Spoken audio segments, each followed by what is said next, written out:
Bueno, gobernador, muchas gracias por recibirnos. No, por favor. 117 días de gestión, Así es. los calculé hoy. ¿Qué tenés para decir de eso? Digamos, los 100 días generalmente para un gobierno son como Bisagra, una primera sí. etapa bisagra, digamos. Vos pasaste unos días, un par de semanas. ¿Qué balance haces hoy? Bueno, fueron 117 días intensos, mucho más de lo que yo hubiese creído. El balance es positivo porque pudimos sortear primero los obstáculos financieros, que eran los más complicados. En el medio un enfrentamiento muy fuerte con el gobierno nacional, que yo creo que ese fue el quiebre de éxito, o mordíamos banquina y íbamos a estar complicados realmente. Ahí la disyuntiva más grande fue el riesgo que implicaba defender los recursos de la provincia. Yo me acuerdo el día que nos enteramos que nos retuvieron los primeros 9.000 millones de pesos y que, bueno, dijimos, bueno, judicializamos, salimos. Muchos propios llamaban y decían, che, Nacho, mira, no te pelees con este tipo, tiene 70 puntos de imagen positiva, te va a hacer bosta en las redes. Y ahí el dilema de analizarlo desde el punto de vista del costo político coyuntural o defender realmente lo que correspondía. Y la verdad que creo que tomamos la decisión correcta desde lo práctico, económico y financiero, que gracias a ese fallo pudimos cumplir con las obligaciones corrientes, y desde lo político también, porque hoy Chubut tiene una centralidad que hace muchos años no tenía, y también gracias a eso pudimos empezar las clases en tiempo y forma, que ese era el hito más importante del gobierno, por lo menos que yo había planteado desde el día 1, y muy difícil también. Justo ese día calzaba el paro general, Chubut fue la única provincia que no adhirió, y de a poco creo que en esos 117 días pudimos ir acomodando un gabinete muy heterogéneo, muy transversal, pero con perfiles que creo que fueron bien elegidos para esa coyuntura, que después no quiere decir que haya otra y vayan cambiando los nombres también. Yo me acuerdo que antes de asumir, una de las mayores dificultades que se preveían y que ustedes, y vos particularmente preveías, era la situación económica y financiera de la provincia. ¿Vos creés que, digamos, el triunfo de Milei, la llegada de Milei al gobierno, la motosierra, la licuadora, a pesar de que le causó y le sigue causando algún perjuicio a las provincias, las terminó beneficiando, digamos, sobre todo el efecto licuadora? Digo, porque Chubut estaba en una situación muy delicada y hoy está un poco mejor, aunque delicado aún, de cara al futuro. Nada, fue todo pérdida. Todo pérdida. Fue todo pérdida. Sí generó clima para poder romper con algunos vicios por ahí a ver, lo que algunos llaman los atrincherados del Estado que no laburan. Eso sí, a nosotros nos permitió afinar un poco el lápiz y romper con algunos de esos nichos. De hecho, salió un informe la semana pasada de Chubut, que fue una de las provincias más austeras. La diferencia es que nosotros no lo festejamos. Yo nunca celebré el ajuste, porque cuando hay un ajuste es doloroso. Hay gente que se queda sin trabajo, hay ñoquis, obviamente, que nosotros fue donde apuntamos, que se quedan sin trabajo, pero también hay gente que se queda sin trabajo y no son ñoquis. Y hay una retracción de la economía, y hay menos obra pública, y cuando hay menos obra pública hay familias que viven de la construcción y que hoy, por ejemplo, nosotros tenemos que estar haciendo un esfuerzo fiscal muy importante para literalmente darle de comer a esa familia. Por eso yo creo que, si me decís beneficio, poco. La mayoría, desde lo económico, financiero, fue perjudicial para las provincias. De hecho, en el caso de Chubut, vos me decís, bueno, la devaluación por el tema de las regalías, nosotros la contraparte de eso es una deuda en dólares que se duplicó. Así que tampoco podríamos decir que la devaluación nos dio más flujo mensual, porque también sería relativo. ¿Y cómo está entonces hoy el panorama para la segunda mitad del año? Digamos, ustedes tienen el gobierno tiene un endeudamiento aprobado, digamos, que todavía no se sabe, digamos, si lo van a ejecutar o no, o por lo menos en toda su... Nosotros teníamos una meta de $30 millones para salir del primer vencimiento. y con el ahorro fiscal que tuvimos pudimos llegar a 54 millones de dólares. Eso quiere decir que el primer vencimiento que nos hacía volcar a los 3 meses lo pudimos pagar y pudimos frenar el débito que nos hacía Nación de la coparticipación, que esa es una deuda en un año de 130 millones de dólares, es en peso, el famoso fondo fiduciario, que tiene tasas totalmente absurdas, usurarias. De hecho, la deuda originaria era de 40.000 millones y terminó siendo en un año de 150.000 millones, se triplicó, una locura.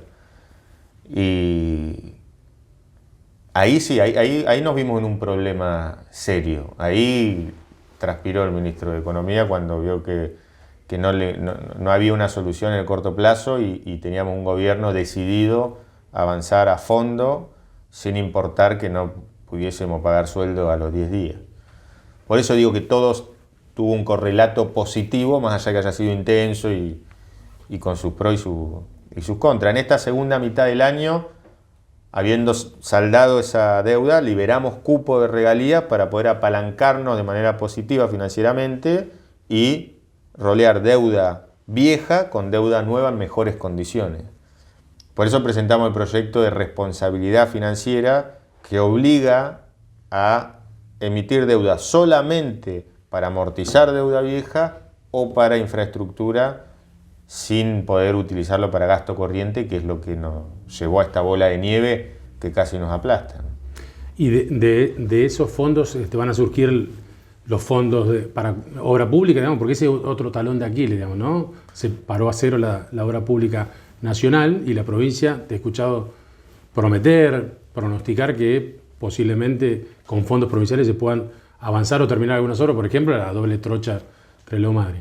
Ahí lo que planteamos nosotros, que es dentro de lo creativo que se puede ser en un momento de vaca flaca, es lo mejor que puede hacer la provincia para desendeudarse haciendo obras.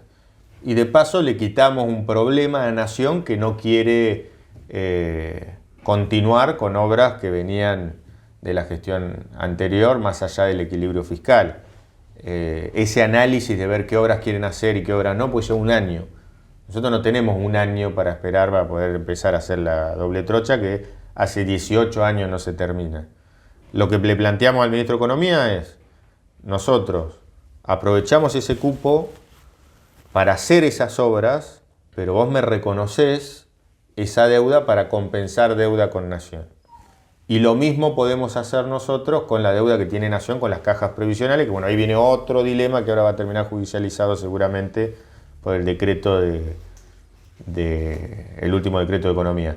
Pero básicamente es desendeudarse haciendo obra pública nacional.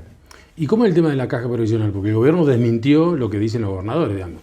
Yo particularmente le creo más a los gobernadores, pero ¿cuál es el punto ahí? El decreto es claro. El decreto elimina la posibilidad de compensar a las provincias, para eso que cambia, se reasignan partidas, y trae otra discusión, que si esa devolución es a valores corrientes, a valores históricos. Una deuda de 500 millones hace 3 años es una deuda de mucho mayor dinero actualizada a hoy. ¿Por qué Nación le debe a las provincias? Que esto es importante explicarlo, porque yo escuchaba a un periodista que decía cualquier pavada, donde decía, bueno, pero las provincias que tienen déficit en la caja tienen que resolver el déficit. Y dice, ¿por qué Nación? Bueno, eso es no entender nada. Las provincias que no se dieron la caja cedieron parte de la coparticipación, de la masa coparticipable que nos corresponde, justamente para aportar a la caja nacional, que es ANSES. Contra ese aporte de las provincias que no se dieron sus cajas, Nación se compromete a cubrir el déficit de lo que sería la caja armonizada, le dicen ellos. Que es mucho dinero. Creo que la deuda consolidada en Chubut son entre 35 y 50 mil millones de pesos, dependiendo de auditoría nación, auditoría provincia. Y ese decreto sí pone en jaque la posibilidad de devolverlo. Por eso creo que va a ser un tema ahora en breve que todas las provincias vamos a reclamar como corresponde. ¿Y en qué estado está ¿Tomaron? Ya tomé. ¿Ya tomaste? ¿En qué estado están las demandas contra Nación, las que se presentaron por el tema de coparticipación? Nosotros presentamos una por lo que nos deben por el pacto fiscal de 2017, que mirá qué paradójico, también reclama Frigerio, que fue el que hizo el pacto fiscal, por eso lo gastamos en el grupo de gobernadores. Y después tenemos por la reparación histórica, que esa es la más importante de todas. Tenemos otra por hidroeléctricas, que en este marco de crear un mercado patagónico energético es, te diría, troncal para que funcione ese mercado, que la Corte resuelva que el poder concedente son las provincias para poder tener energía barata, obviamente para los habitantes de la Patagonia, pero también para fomentar la industria electrointensiva y cualquier tipo de industria en la región. Esa también es una demanda muy importante que va a tener que resolver la Corte, y hay mucha jurisprudencia que nos da la razón. Y bueno, y después, no en la Corte, pero en la Cámara Federal está la famosa demanda esta por el fondo fiduciario, que nos tocaron la coparticipación. Vos hablaste recién del tema energético, que entre otros grandes temas es central para Chubut, aparte con actualidad, ¿no? La semana pasada recibiste vos una carta de documento, o una nota en realidad, no es una carta de documento, del gerente general de Camesa. Y tampoco era una carta de amor, era una notita. Sí, era como con un mensaje subliminal diciendo, en el caso de la cooperativa, si no pagan, la cooperativa van a pagar los poderes concedentes. Ahí nos enteramos todos un poco que la Dirección General de Servicios Públicos, digamos la provincia, es la que tiene un poco más acomodada la situación, aunque la deuda es de 7.000 millones de pesos.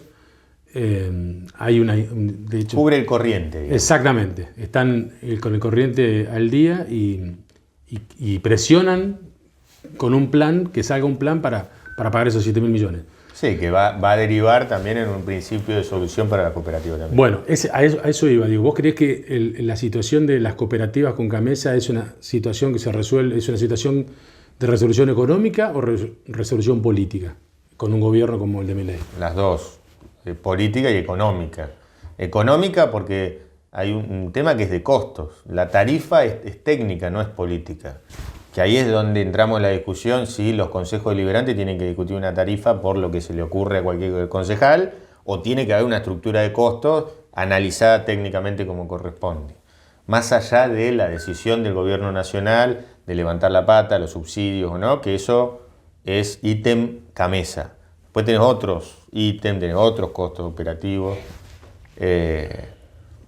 Y la discusión tampoco es cooperativa sí, cooperativa no, empresa sí, empresa no. Las cooperativas no son organismos estatales, las cooperativas son como empresas privadas. Si vos una empresa privada la administrás mal, volcás. Si una cooperativa la administrás más, volcás. O si una provincia la administrás mal, vuelca como volcó no hace tanto. Yo creo que tiene que haber una auditoría de costos seria en todas las cooperativas. Tiene que haber una estandarización tarifaria y después sí, políticamente tiene que ser una solución también estandarizada, porque ¿por qué a Edenor, por ejemplo, le condonaron la totalidad de la deuda, una deuda que triplica a la de todas las cooperativas de la provincia junta? Y no se condona la deuda a cooperativas que le dan luz a tantos pueblos del interior. Eso es un dilema que tampoco nadie te puede responder porque no tiene, es justificar lo injustificable. ¿Y tenés diálogo con Rodrigo Chirilo, el secretario de Energía? Sí, de hecho, él, bueno, obviamente no coincidimos en relación a el poder concedente de las hidroeléctricas. Él sabe lo que queremos hacer. Lo que él plantea es que la energía es un intangible, que cuando el agua pasa por las turbinas vuelve el recurso a las provincias. Nada, le buscan la vuelta para... Obviamente él pelea por nación, nosotros peleamos por las provincias. Pero sí, con el tema, por ejemplo, de las plantas compresoras, él entendió lo que planteamos y nos dio la posibilidad de financiarlo desde las provincias patagónicas para poder tener gas este invierno, que eran plantas que hace 6 años estaban abandonadas en Rosario. Este tema, Yo creo que no lo va a resolver Chirilo, lo va a resolver Caputo. Es un tema más de fondo, digo. ¿Y cuál es tu idea con Futaleufú, digamos, que es como un símbolo de las hidroeléctricas en Chubut? Mi idea es... Que el año que viene se vence el contrato natural del No es Futaleufú. del 95. La primera discusión es Comahue. Bien. Es O sea, la se primera. termina este año ya, Ya ¿no? está, se prorrogó 2 meses. ¿Por qué es Comahue? Porque solamente con Comahue podemos... Rolo Figueroa, gobernador de Neuquén, con una resolución favorable, puede vendernos energía a toda la Patagonia a menos de $30, porque el costo de esa energía es de $12 contra el promedio que pagamos nosotros, que va entre 50 y $60. Vos tenés la energía hidroeléctrica, es mucho más barata, porque el CAPEX está amortizado, que la energía de los molinos, o la energía termoeléctrica, o distintos tipos de energía. Con Comahue como primer caso testigo, nosotros podemos empezar a pensar un mercado patagónico de energía donde nosotros, que somos los principales generadores, nos vendamos a una tasa barata entre nosotros y a Camesa le vendemos la parte más cara, digamos. Hoy estamos pagando el transporte ida y vuelta y estamos pagando mucho más caro la energía que en otras regiones del país que subsidiamos, como por ejemplo provincia de Buenos Aires, que no tiene una hidroeléctrica. ¿Y vos creés que en ese esquema que parece interesante, ¿no? Que si Neuquén tiene algún fallo favorable puede ser la que avance en ese sentido, que Chubut el año que viene con ese fallo... Sí, porque es lo mismo. Estamos planteando lo mismo. ¿Y vos qué crees? ¿Una empresa de energía? Digamos, hay una ley de soberanía energética en la Cámara de Diputados, en la legislatura del año pasado. Nosotros vamos a tener una empresa provincial de energía. Bien. Que es con un objetivo que tiene que ver con participar de proyectos de generación en el marco de un mercado patagónico energético, que ahí participan las empresas provinciales, los privados, pero el objetivo principal es tener energía barata. Energía más barata. Entonces, cuando hablaban de una empresa patagónica de energía, en realidad Neuquén tiene su empresa provincial. Ya la tiene, claro. Nosotros tendremos la nuestra, Río Negro la de ellos. Es una parte integrada, digamos, pero seguimos utilizando, no es que nos desenchufamos de Camesa, seguimos usando el transporte de Camesa, porque si nos desadherimos a la ley, en infraestructura tenés un costo de entrada... Sí, demasiado alto. Imposible. Y Nacho, ¿tenés alguna posición tomada sobre...? Porque el año que viene pasan varias cosas, ¿no? Entre ellos el fin del contrato. Perdón, te doy un dato que es importante. Con Comahue solamente, previo a la discusión de FUTA, Chubut se ahorraría por año $56 millones. Casi 2 vencimientos del BOCAE. Tremendo. Te decía, el año que viene, además de Futaleufú, se termina la ley Guinle, digamos, ¿no? Lo que todos conocemos como ley Guinle, del tema de energía eólica. Otro tema central, ¿no? La gente en Chubut estamos todos acostumbrados a circular ya casi por cualquier ruta y ver molinos. Y ya sabemos también, creo que todo lo poco que eso le significa para los intereses de los chubutenses, de los estados, de los municipios. Digo, ¿cómo ves ese escenario, además del tema hidroeléctrico, esa parte de la generación de energía que tiene que ver con lo eólico? A partir del año que viene, que no va a haber ley y supuestamente el Estado Nacional ya no tiene potestad sobre los nuevos contratos. Yo creo que va a haber una oportunidad de participar como provincia de esos negocios que van a ser cada vez más rentables, que en el marco de una transición energética también está el negocio del hidrógeno verde, que somos vidriera nosotros hoy en el mundo. Y después hay un tema fiscal que tiene que ver con algunos fallos de la Corte que prohíben, por ejemplo, cobrar ingresos brutos porque se traslada directo a la tarifa. Pero bueno, con el vencimiento de la ley Guinle va a ser una discusión que se va a volver a dar también. Bien. ¿Volviste o hablaste últimamente con Milei? No. No con Milei, sí con el ministro del Interior, con Guillermo Franco, con Nicolás Pose. Con Pose, con Caputo, con Santi Caputo. ¿Y qué te dicen? ¿Y qué te dicen de lo que dice Milei o de lo que, digamos, la charla privada me la guardo para Perfecto. mí, pero yo tengo una lógica de poner por sobre lo personal lo conveniente para mi provincia. ¿Qué quiero decir con esto? Si yo tengo que defender a la provincia y para defender a la provincia me tengo que pelear con Patricia Bullrich, que la quiero, que tengo una relación, me voy a pelear como me peleé hace 2 semanas, un poco más. Si para tener el comando conjunto que ayuda a resolver un problema serio de inseguridad entre Leu, me tengo que sentar con Patricia, la tengo que abrazar, nos tenemos que amigar, me voy a sentar, me voy a amigar. O sea, eso está por encima de lo personal. Después yo tengo mi apreciación de los modos, de las formas, que sí lo dije también, y lo dije con buena fe, lo dije diciendo, muchachos, si ustedes siguen subiendo enemigos imaginarios al ring para lograr una épica comunicacional, primero se van a quedar sin enemigos en el corto plazo, y segundo ese revanchismo, incluso revisionista, porque ahora pasamos un segundo plano. Se van a quedar sin amigos, ¿no? Y sí, porque vos vas sumando, claro. vas sumando. No digo, porque enemigos tienen una cola larga. Pero te aislás. Y de esa manera nunca vas a tener las herramientas para gobernar. Entonces vos podés seguir alimentando un relato, pero si no tenés las herramientas para gobernar, llega un momento que la gente te dice, che, está todo muy bien, pero queremos resultados, porque ahora hay una sobreexpectativa con la ley base. Pero no es que se trata la ley base y después la Argentina va a ser distinta al otro 24 horas. La gestión es la diaria, la gestión es el dengue, la gestión es el plan de vivienda, la gestión son las rutas nacionales, la gestión son los medicamentos para los jubilados, la gestión es la diaria y todas esas cosas tienen que tener una respuesta.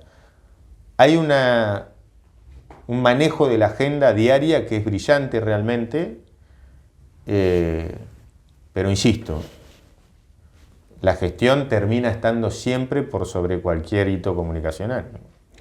Después de la reunión del otro día, se dio a entender, ¿no? Los medios nacionales, ahí, por ahí a la distancia, leemos un poco lo que pasa ya a través de algunos medios nacionales. Dieron a entender como que los 10 gobernadores de Juntos por el Cambio, de alguna manera, se mostraron permeables a votarle la ley bases y inclusive hasta discutir la reversión de ganancias. ¿Eso es tan así, digamos, esa es tu posición? ¿O? No, yo tengo una posición mía, después hay otros que tienen otras posiciones. Tenemos una posición también consensuada con los patagónicos. La mía personal es acompañar lo que le sirve a Chubut y no acompañar lo que no le sirve a Chubut. ¿Qué necesita Chubut, por ejemplo? La desregulación del mercado de hidrocarburos, que es un capítulo clave para conseguir inversiones, para generar trabajo en la provincia. ¿Qué no le sirve a Chubut? Retrotraer ganancias. ¿Por qué? Porque es un golpe violento para miles de trabajadores que impacta de lleno, de hecho, en una provincia más de 10 veces por encima que cualquier otra provincia de centro o norte de la Argentina. El tema ganancias coincidimos todos los patagónicos, no coincidimos, por ejemplo, con algunos dentro de Juntos por el Cambio. Después va a haber un borrador que nos van a mandar el lunes o el martes, donde ahí vamos a ver cuál es el trasfondo del capítulo fiscal, que es el más importante, donde va a haber un blanqueo, va a haber una moratoria. Para nosotros es importante que si hay un blanqueo se coparticipe, como dice la ley, no es que estamos mendigando algo. Y ahí obviamente vamos a evaluar, junto con los legisladores nacionales, que se acompaña y que no. ¿Pero es verdad que le dijeron si no hay ley no hay plata o eso es solo? No. A ver, en un principio se vendió como o venís y firmás y adherís o estás enfrente. Y la realidad es que no. Hubo una reunión de laburo donde se escuchó mucho, donde hablamos incluso más de temas de gestión de la diaria que concretamente de la ley, porque tampoco teníamos el borrador arriba de la mesa para elaborarlo concretamente. Pero no, yo creo que el gobierno paró la pelota, levantó la cabeza y se dio cuenta que con esa dinámica que te comentaba recién, en el corto plazo podía tener rédito electoral, pero a mediano plazo iba a ser muy difícil gobernar. Te vuelvo un segundo a Chubut. Hoy lanzaron el comando unificado. El tema de la inseguridad, sobre todo entre Leu en el Valle, es central. Digamos, ¿Vos creés que medís, digamos, que pones mucho en juego como gobernador, como gobierno, como poder ejecutivo, tratando de darle una solución a la gente que, además de todos los problemas que genera la economía, en el caso del Valle, la inseguridad es un problema recurrente, digamos, ¿no? Todo el mundo está más cerca o más lejos de un hecho de inseguridad casi todos los días, digamos. ¿Cuánto crees vos que pones en juego y cuánto confiás? Me imagino que mucho en lo que lanzaron hoy. No, yo creo que los problemas hay que encararlos de frente, no esconderlos abajo de la alfombra. De hecho, lo mismo pasó con las clases. Muchos me decían, che, Nacho, pará con eso que empiecen las clases. Vos tenés que medir punta contra punto cuántos días de clase hubieron, porque nunca empiezan las clases el día que tienen que empezar. Para mí era importante el quiebre de que empiecen las clases el día que tenían que empezar. Por eso lo encaramos de ese lugar, a riesgo de que no suceda y con todas las herramientas necesarias para ir, o vas a fondo o no vas. Yo no creo en eso de, che, bueno, vamos viendo cómo viene. No. Acá hay que ir a fondo, entre Trelew hay que ir a fondo, Trelew, esa escalada de violencia se puede ramificar incluso, se ramificó ya a municipios vecinos, y si no hay un posicionamiento firme desde todo punto de vista, no es solamente la prevención, sino también es tener el marco normativo necesario para agilizar los procesos judiciales, porque si va a agarrar un chorro y a los 3 días lo tenés en la calle, no sirve.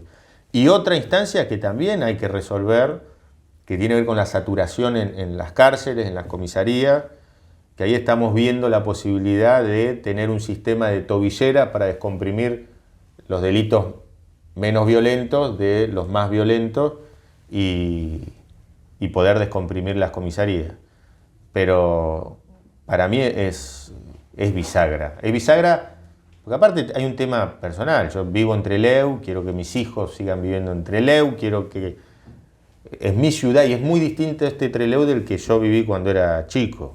Y sé que lo podemos acomodar. No es de un día para el otro, pero hay que ir a fondo. No hay margen para ir midiendo cuál es el resultado. Te escuché decir 2 veces esta semana, digamos, algo fuerte, que incluso genera debate social, que tiene que ver con la edad de la imputabilidad. Me gustaría que amplíe un poco, digamos, ¿por qué pensás en eso? Y digo, teniendo en cuenta que por ahí estas comunidades no son, a diferencia de los grandes centros poblados, de las grandes ciudades o de provincias más grandes. Tiene un costo político. Eso te iba a decir. Es más la gente que cree que no, que sí. Pero yo creo que sí, yo creo que hay que avanzar en bajar la edad de imputabilidad, porque creo que vos tenés que tener medidas a corto, a mediano y a largo plazo. El delito crece por distintas causas, no porque salen delincuentes de abajo de las piedras. Uno tiene que ver con un contexto socioeconómico, que en Trelew hubo un crecimiento de destrucción de empleo. Eso fundamentalmente hace que haya también una escalada en la delincuencia. Hay un tema social, hay un tema cultural, son muchas causas. Que esas causas tenés que trabajarlas, yo no digo que no, hay que trabajarlas, y tienen un impacto a mediano o largo plazo. En la diaria, en el hoy, un chico de 15 años que mata a alguien para robarle un estéreo, no puede estar libre después de haber hecho eso. No puede seguir impune después de haber hecho eso. A mediano plazo, ojalá podamos tener como país también distintas medidas de reinserción social y demás. Pero estadísticamente cada vez son más los delitos de menores de edad que mayores de 18 años y cada vez más son reincidentes. O sea, el que mató y sabe que no va en cana, ahí mato de vuelta. Eso es peligroso. Lo que pasó en Rosario yo creo que se termina relativizando, pero es gravísimo. Cuando vos parás y decís, che, un pibe, no sé qué tenía 15, 16 años, mata a 2 personas, se va a la casa, tardaron, no sé, como 10 días en agarrarlo, y en 2 días está suelto. Entonces, incluso los más grandes usando a esos chicos para, sabiendo la impunidad de no ir en cana. Yo creo que es importante avanzar más allá del costo político. Yo sé que hay mucha gente que no piensa como yo, pero creo que más allá del trasfondo, nosotros tenemos que dar una solución rápida y eso ayudaría a bajar por lo menos los niveles de delitos más violentos de los menores, que acá hay mucho. Sí, nosotros, digamos, averiguando información de la policía, por ejemplo, o de la fiscalía, hay muchos delitos en los últimos tiempos que incluyen a menores, pero están más vinculados no a ese crimen violento, digamos, no hay, que yo recuerde, un asesinato de un menor, pero sí muy vinculado al tema del narcomenudeo. O sea, no digo que seamos Rosario, pero digo, Trelew tiene la mayoría de los ataques con balas y con muertos en los últimos años, están casi todos vinculados a hechos de narcos, incluso de narcos de barrio, ¿no? Lo que se llama narcomenudeo, pero evidentemente denota que hay un tema con el tráfico de drogas que por ahí no ha sido atacado en los últimos años, no es un tema de la actualidad. Y hay que atacarlo. Son temas que para atacarlo necesitas recursos. Para todo necesitas plata. Para tener un laboratorio, para tener la tecnología, para tener los patrulleros, necesitas plata. Uno de los objetivos nuestros es avanzar en tener, o sea, que sea potestad provincial en narcomenudeo. Ahora, la ley que te permite adherir para hacerte cargo del narcomenudeo dice que te tienen que bajar los recursos. ¿Cuántos son esos recursos? Nadie lo tiene claro y nunca los gobiernos centrales le transfirieron esa caja a las provincias que sí avanzaron en la adhesión a esa ley. Y los resultados no fueron buenos cuando no hubo una partida presupuestaria detrás de delegar esas facultades. Y después hay un tema con la justicia federal, porque es lenta, porque hay tantas causas de narcotráfico, no narcomenudeo, que duermen en los laureles años, décadas en algunos casos. El poder más centralista de todos es la justicia mal llamada federal. Cuando uno hace el análisis de ejecución geográfica del gasto, o sea, en qué parte del país se ejecuta el presupuesto de la justicia federal, más del 90% es Capital Federal y Provincia de Buenos Aires. Más del 90%. El 10% es para los fueros federales del resto del país. Entonces terminan usando los laboratorios de la provincia, criminalística de la policía provincial termina haciendo trabajo que tendrá que hacer la justicia federal. Bueno, hay una serie de falencias que tienen que ver también con una discusión de federalismo fiscal que termina repercutiendo en la diaria, en que sea muy difícil dar, no contra el pibe que vende un porro en la plaza, sino con el que entra a la falopa y lava guita afuera. O sea, ese es el problema principal que vemos y que tiene que ver también con la discusión que estamos dando de una Argentina verdaderamente federal. Tiene que ver con todo, con el narcotráfico, con la educación, con la salud, con la seguridad. La última. Esta semana, en los últimos días se publicó una encuesta de la consultora cordobesa CB, que calculo que vos la verás, que mide hace tiempo a los 24 gobernadores, a intendentes, y después de muchos años de tener un gobernador de Chubut que sí mandaba por el fondo, digamos, del 20 para arriba, vos estás cuarta, tenés 60, según esta consultora, 60% de imagen negativa entre los chubutenses. Positiva. ¿Positiva? ¿Dije negativa? No, positiva. 50 tiene Milei, con lo cual debe haber ahí hay mucha gente que tiene una buena imagen de vos, que también la tiene de Milei. Con ese nivel de imagen positiva, y aunque recién arrancás, ¿vos qué imaginás? ¿Un segundo mandato de gobernador o una proyección nacional? No. Yo creo que si uno se concentra y está... Yo soy ansioso, soy obsesivo, entre otros defectos que tengo, pero cuando vos estás más pendiente de lo que viene después y salís de la diaria, fuiste.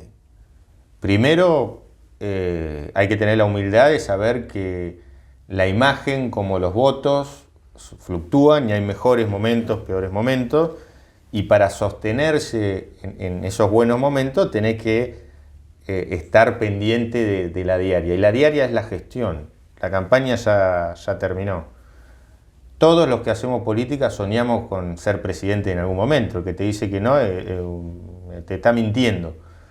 Pero mi objetivo principal es tener una buena gestión estos 4 años, plebiscitarla, obviamente, se va a plebiscitar en las elecciones, pero mostrar con hechos tangibles que fui un buen gobernador y después parar la pelota y ver hacia dónde vamos. ¿Qué me gusta de esto que está pasando? Que Chubut tenga centralidad. Chubut es una provincia chica que hace muchos años no tenía centralidad en la escena nacional, y esa centralidad te da una llave para negociar un montón de cosas y también para mostrarle al resto del país cuánto genera Chubut, qué tiene la provincia, y ser vidriera por cosas buenas. Dejar de ser vidriera por papelones institucionales, porque prende fuego la casa de gobierno. Decir, che, esta provincia le dio a la nación más de 300.000 millones de dólares.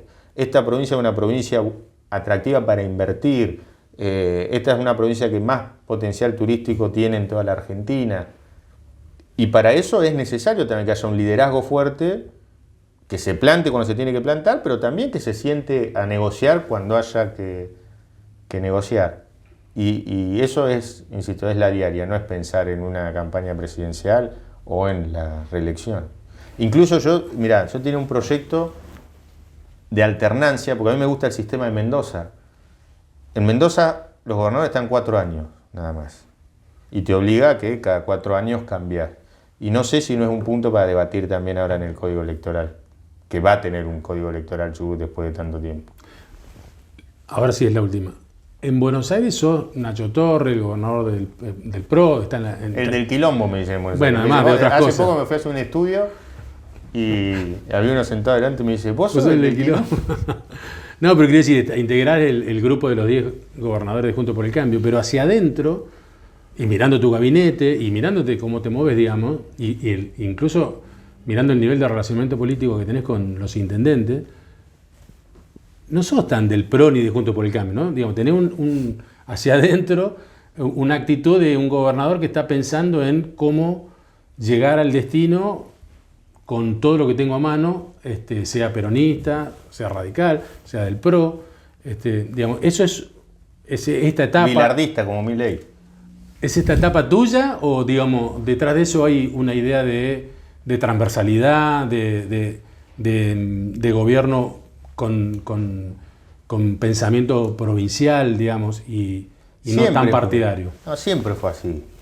De hecho, yo creo mucho en el provincialismo porque para mí las provincias tenemos que tener los anticuerpos suficientes para salir de esa Argentina pendular, donde si tenés un gobierno amigo, la provincia crece, si tenés un gobierno enemigo, te pisan. Y para salir de esa lógica, el provincialismo no necesariamente tiene que ver con un partido. Los partidos son vehículos electorales hoy. Cuando hablamos de la mística de los partidos o hablamos de ideologías, debates muy sofisticados, cada vez lo vemos menos. Entonces, hoy se debaten ideas, pero esas ideas en muchos casos no son ideas radicales del PRO peronista.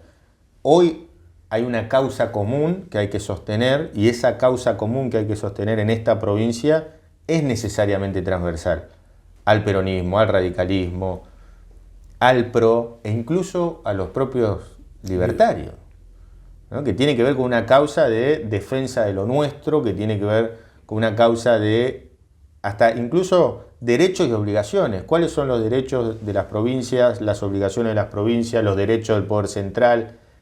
Es una discusión arcaica, porque vos me escuchás decir, che, unitarios y federales, hace 200 años se tendría que haber resuelto, pero no se resolvió nunca. Y nunca en la historia de la Argentina hubo una oportunidad tan grande como ahora, donde hay un grupo de WhatsApp que estamos los 24 gobernadores, y donde tenemos tanto volumen parlamentario para poder hacer esas modificaciones que nos lleven a un país verdaderamente federal. Muchas gracias. A vos.